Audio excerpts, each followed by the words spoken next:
సమస్య వచ్చిన తర్వాత పరిష్కారాన్ని వెతుక్కుంటాడు మనిషి.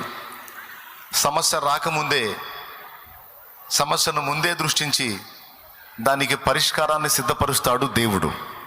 ఇది దేవుని పద్ధతి. ఆరంభం నుంచి కూడా ఆయన పద్ధతి అదే.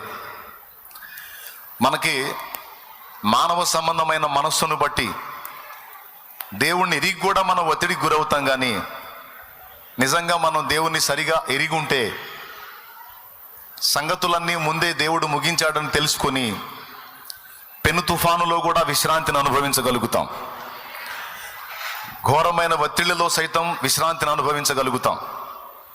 ఎందుకంటే దేవుడు పరిష్కరించలేని సమస్య ఏదీ లేదు. లోకంలో వ్యక్తులు అంటారు అన్యులు, శతకోటి దరిద్రాలకి అనంతకోటి ఉపాయాలని.